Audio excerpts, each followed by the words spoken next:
Hello friends, எல்லோருக்கும் வணக்கம். Welcome back to our channel.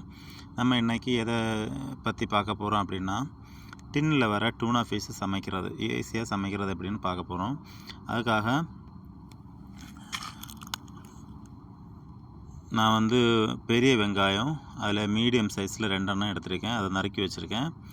அது போக ஒரு தக்காளி பெரிய சைஸில் எடுத்து நறுக்கி வச்சுருக்கேன். ஒரு நெல்லிக்காய் அளவுக்கு புளி எடுத்து சின்ன நெல்லிக்காய் அளவுக்கு புளி எடுத்து கரைச்சி வச்சுருக்கேன். ஒரு சின்ன துண்டு இஞ்சி 3 பல்லு பூண்டு போட்டு சதைச்சி வச்சுருக்கேன். இது இவ்வளோ. வாங்க எப்படி சமைக்கிறதுன்னு பார்க்கலாம். அடுப்பை ஆன் பண்ணி பாத்திரம் வச்சு பாத்திரம் சூடானதுக்கப்புறமா பாத்திரம் சூடானதுக்கப்புறமா ஒரு 1.5 ஸ்பூனு ஆயில் சேர்த்துக்கிறேன். ஆயில் சூடானதும் அதில் வெங்காயத்தை போட்டு வதக்கிடுவோம். நல்லா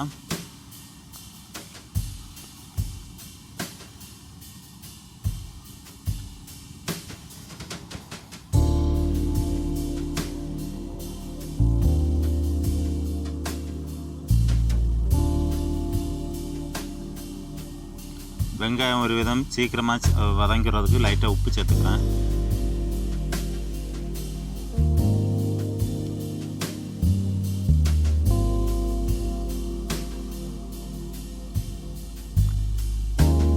வெங்காயம் ஒரு விதம் வதங்கிடுச்சு. இன்னும் அடுத்து தக்காளியும் கூட சேர்த்து நல்லா கிளறி விடுவோம். நல்லா வதங்கட்டும் தக்காளியும் உள்ளியும்.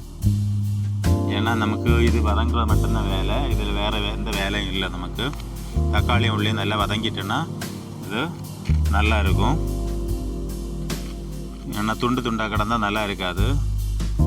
இந்த கிரேவிக்கு நம்ம இதை ஃப்ரை பண்ண போகிறதில்ல, கிரேவி தான் பண்ண போகிறோம். அதனால தான் நம்ம புளியெல்லாம் எடுத்தது. இல்லைன்னா இதுக்கு புளியெல்லாம் வேண்டாம், ஃப்ரை மாதிரிலாம் பண்ணி எடுக்கிறதா இருந்தால். இஞ்சி பூண்டு பேஸ்ட்டு அதை ஆட் பண்ணி அதையும் நல்லா கிளறி விட்டு அந்த இஞ்சி பூண்டு பேஸ்ட்டோட பச்சை வாசனை போகிறது வரைக்கும் கொஞ்சம் லைட்டாக கிண்டி கிளறி விடுவோம். அது நல்லா வதங்கினதுக்கப்புறமா தான் நம்ம இனி மசாலா போட போகிறோம். இப்போ பார்த்திங்கன்னா நல்லா வதங்கிட்டு நம்ம இனி இதில் மசாலா ஆட் பண்ண போகிறோம். கொஞ்சம் போல் மஞ்சத்தூள்,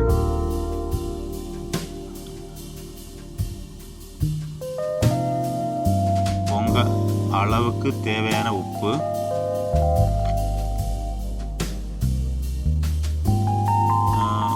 போக நான் இதில் மிளகு பொடி ஒரு 1.5 ஸ்பூன் சேர்க்க போகிறேன். பெரிய ஸ்பூன் இல்லை, சின்ன ஸ்பூன் தான். அதனால் 1.5 ஸ்பூன் சேர்க்க போகிறேன். ஏன்னா கொஞ்சம் எரிப்பு வேணும் அதுக்காக. பின்ன இதில் மல்லித்தூள் ஆட் பண்ணலாம். நான் இதில் மல்லித்தூள் ஆட் பண்ணல, அதுக்கு பதிலாக ஃபிஷ் மசாலா நான் சேர்க்க போகிறேன். ஃபிஷ் மசாலா இருக்கிறது அது சேர்க்க போகிறேன். இது ரொம்ப கொஞ்சம் கூட நமக்கு நல்ல மனமும் டேஸ்ட்டும் கொடுக்கும்.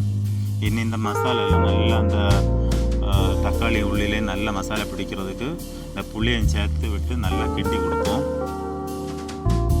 கரைச்சி வச்சுருக்க புளியை ஊற்றி சேர்த்து நல்லா கிண்டி கொடுப்போம்.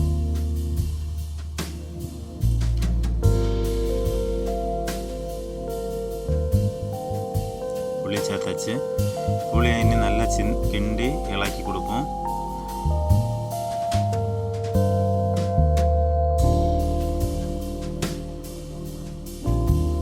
இவ்வளோ கொதி வர்றது வரை தான் நம்ம பார்த்து நிற்கணும். இதை பார்த்தீங்கன்னா இப்போ கொதி வந்துட்டு இன்னும் நமக்கு இதில் சேர்க்க வேண்டியது அடுத்து இந்த டின்னில் இருக்க டூனா ஃபிஷ்ஷு இதில் சேர்க்க வேணும். ஏன்னா இது நேர்மை சேர்க்காதது. ஆல்ரெடி இது பாயில் பண்ணி வெஜிடபிள் ஆயிலில் போட்டு வச்சுருக்காங்க. இது 2 டைப்பில் வரும், vegetable oil and sunflower oil. நான் இது வாங்கியிருக்கிறது வெஜிடபிள் ஆயில். சன்ஃப்ளவர் ஆயில் வேணும்னுள்ளவங்க அது வாங்கலாம். 2 டைப்பில் வரும். இது டின்னில் அந்த பெருவிரலில் தாத்து வச்சுட்டு அந்த கொளுத்து பக்கத்தில் தாத்து வச்சுட்டு அமுக்கினீங்கன்னா அது இலையே வந்துடும். இந்த வீடியோவில் பார்க்குற போல்